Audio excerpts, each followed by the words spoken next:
Hello students, आज की video में मैं आपको एक्सप्लेन करूंगा दैट इज चैप्टर 9 का न्यूमेरिकल क्वेश्चन। हम लोग क्लास 9 साइंस का चैप्टर 9 कर रहे थे that is force and law of motion.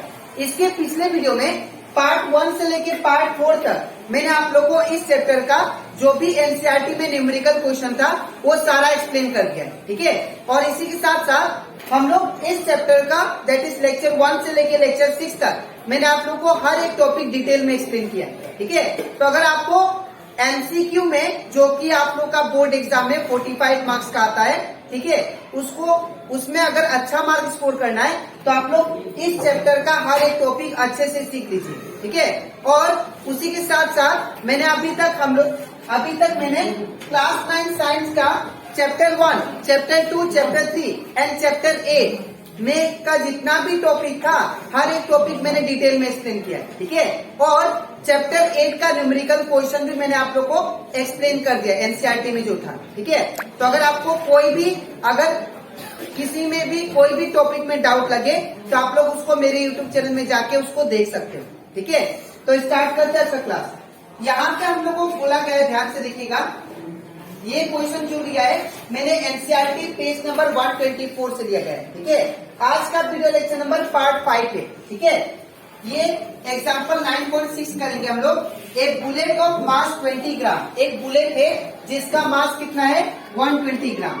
Suppose ये बुलेट हो गया, ठीक है, ये बुलेट हो गया कितना ग्राम का 20 ग्राम का, ठीक है। अब ये बुलेट को जिसका मास 20 ग्राम है इस हॉरिजॉन्टली फायर, हॉरिजॉन्टली का मतलब क्या होता है, हॉरिजॉन्टली मतलब होता है स्ट्रेट लाइन, इसको एकदम सीधा ऐसे फायर किया गया है, ठीक है, इस डायरेक्शन में सीधा, ठीक है। और अगर बोले कि वर्टिकली फायर तो वर्टिकली मतलब याद रखिएगा ऊपर की तरफ, ये क्या है हॉरिजॉन्टल, हॉरिजॉन्टल, ठीक है। तो एक बुलेट है जो कि 20 ग्राम का है, ठीक है, उसको हॉरिजॉन्टली फायर किया गया है, ठीक है, हॉरिजॉन्टली फायर किया गया है with a velocity of 150 meter पर सेकेंड। जो इसका वेलोसिटी है दैट मीन स्पीड, इसका जो दिया गया है वो कितना है 150 मीटर पर सेकेंड है, ठीक है। फ्रॉम ए पिस्टल, एक पिस्टल से, तो हम लोग पिस्टल भी बना लेते हैं। सपोज ये पिस्टल हो गया, ठीक है, ठीक है। तो एक पिस्टल से एक बुलेट 20 ग्राम का फायर किया गया जिसका वेलोसिटी है, जो स्पीड है 150 मीटर पर सेकेंड, ठीक है। फिर क्या बोला, जो हम लोग का पिस्टल है, ये पिस्टल का जो मास है वो आपको दिया गया है दैट इज 2 kg, ठीक है। तो हम लोग को बोला गया कि what is the required velocity of the pistol. अगर सपोज एक पिस्टल हम लोग मारते हैं तो मारने के बाद याद रखिएगा ये पिस्टल जो है पीछे के डायरेक्शन में भी क्या करता है, झटका देता है ना। तो जब 20 ग्राम बुलेट को जब मारा ये पिस्टल से तो पीछे की तरफ ये कितना स्पीड से धक्का दिया वो हमको निकालना है, ठीक है। ये पिस्टल से जब गोली निकला, जब ये बुलेट निकला यहाँ से एक बुलेट 20 ग्राम का, तो ये जो पिस्टल है बुलेट को निकालने के बाद पीछे तो धक्का देगा, तो कितना वेलोसिटी से धक्का दिया पीछे की तरफ वो हमें निकालना। तो कैसे निकालेंगे, ध्यान से देखिए। सबसे पहले एक कंडीशन है यहाँ पे, इनिशियली अगर देखें तो ये पिस्टल बस ऐसे लेके खड़ा था, है ना, यहाँ से बुलेट नहीं निकला था। तो इनिशियली हमारा जो गन था, ठीक है, जो हमारा पिस्टल था वो क्या था, दैट इज उसका वेलोसिटी क्या था 0 था, ठीक है। तो हम लोग सबसे पहले लिखेंगे पहले mass of bullet, mass of bullet कितना दिया गया है ध्यान से देखिए, दैट इज 20 ग्राम, ठीक है। तो मास ऑफ बुलेट को मैं m1 से रिप्रेजेंट करता हूँ और ये आपको 20 ग्राम दिया है, ठीक है। तो अब देखिए हम लोग का जो पिस्टल है उसका मास कितना दिया है केजी में, और ये हमको ग्राम में दिया है, तो इसको भी हम लोग को केजी में कन्वर्ट करना पड़ेगा, ठीक है। तो इसको क्या करेंगे 20। अब एक बात याद रखिएगा, जब भी आप लोग ग्राम से केजी में जाओगे, ठीक है, ग्राम से अगर केजी में कन्वर्ट करना है तो हमेशा इंटू 1/1000 से मल्टीप्लाई करना पड़ेगा, ठीक है, 1/1000 से। तो यहाँ पे क्या होगा इंटू 1/1000 दैट इज केजी, ठीक है। अब ये 0 से 0 कैंसिल, तो यहाँ पे कितना आएगा 2 1 जा 2 और नीचे कितना दैट इज 100 केजी, ठीक है, ये आपका M1 का वैल्यू। अब मास ऑफ पिस्टोल निकालते, तो मास ऑफ पिस्टोल कितना दिया है, पिस्टोल दैट इज M2।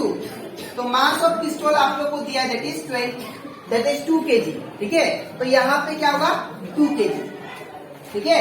और यहाँ पे इनिशियल वेलोसिटी ऑफ आप लोग का बुलेट इनिशियली देखिए पिस्टल के अंदर था, तो अगर पिस्टल रेस्ट में है तो बुलेट भी क्या होगा, रेस्ट में होगा। बिफोर फायर होने से पहले बुलेट किस में था, पिस्टल में था, तो रेस्ट पोजीशन में था। तो रेस्ट में तो क्या होगा, इनिशियल वेलोसिटी 0 होगा, ठीक है। तो इनिशियल वेलोसिटी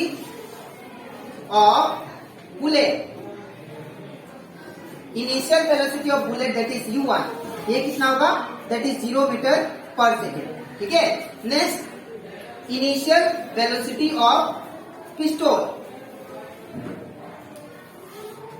इनिशियली पिस्टल को क्या किए थे, फायर नहीं किए थे, तो इनिशियली पिस्टल लेके खड़े थे, तो पिस्टल भी किस में था, रेस्ट में था, तो इसका भी वेलोसिटी क्या होगा, दैट इज 0 मीटर पर सेकेंड, ठीक है। फिर अब लिखते हैं हम लोग फाइनल वेलोसिटी, तो फाइनल वेलोसिटी ऑफ बुलेट, तो फाइनल वेलोसिटी ऑफ बुलेट क्या होगा, दैट इज v1। ये कितना होगा, that is final velocity of bullet. जब ये पिस्टल से बुलेट को फायर किया तो बुलेट का वेलोसिटी कितना हो गया, 150 मीटर पर सेकेंड। तो यहाँ पे क्या होगा, फाइनल वेलोसिटी 150 मीटर पर सेकेंड, ठीक है। और अभी final velocity of that is pistol, हम लोग को फाइनल वेलोसिटी ऑफ पिस्टल निकालना है, मतलब पिस्टल पीछे की तरफ कितना धक्का देगा वो हमें निकालना है, ठीक है। तो ये हमें निकालना है, दैट इज v2, ठीक है। अब हम लोग जानते हैं अकॉर्डिंग टू, अब हम लोग law of conservation of momentum पढ़ाया था मैंने आपको लेक्चर में, ठीक है। तो अकॉर्डिंग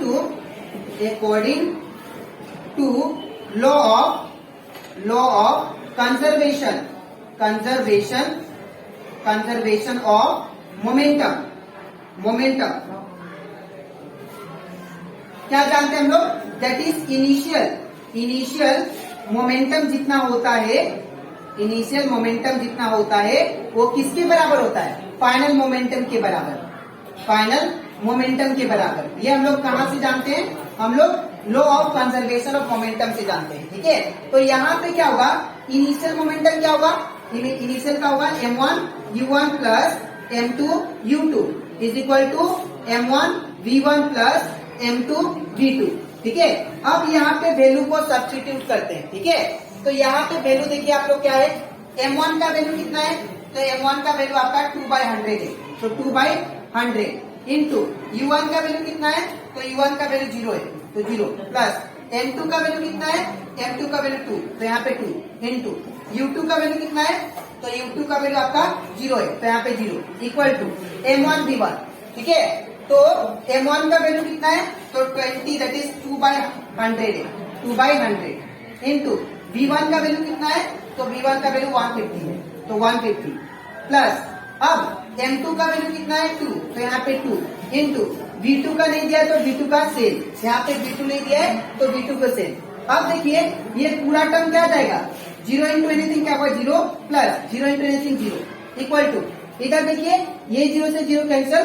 अब यहाँ पे अगर आप लोग ध्यान दो तो 15 इंटू 2 ये कितना होगा 30 और नीचे कितना 10 प्लस का प्लस, और यहाँ पे v2 है, ठीक है। तो 2 इंटू v2 2v2, ठीक है। अब यहाँ पे क्या करते हैं 0 प्लस 0 क्या हो जाएगा 0 इज इक्वल टू, ये 0 से 0 कैंसिल, तो क्या बचा 3 प्लस 2v2, ठीक है। अब क्या करता हूं मैं 3 को इस साइड लेके आता हूँ, तो 0 ये प्लस है, ये 3 के आगे कुछ नहीं मतलब प्लस है, इस आराम से क्या होगा माइनस, तो 0 माइनस 3 इक्वल टू 2v2। अब यहाँ पे 0 minus 3 equal to 2v2।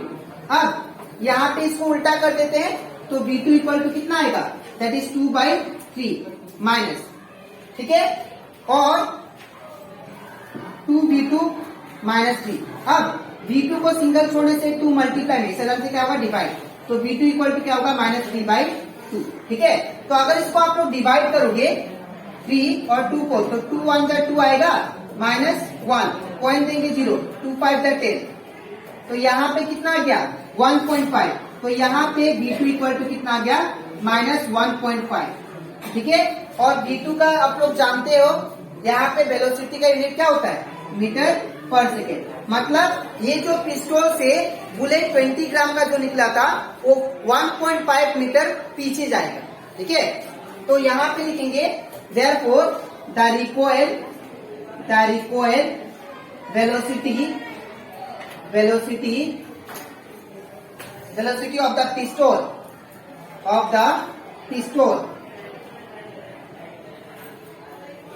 pistol is कितना होगा -1.5 मीटर पर सेकेंड। ये माइनस साइन क्या इंडिकेट करता है, तो याद रखिएगा ये माइनस साइन इंडिकेट करता है कि ये पीछे की तरफ जाएगा।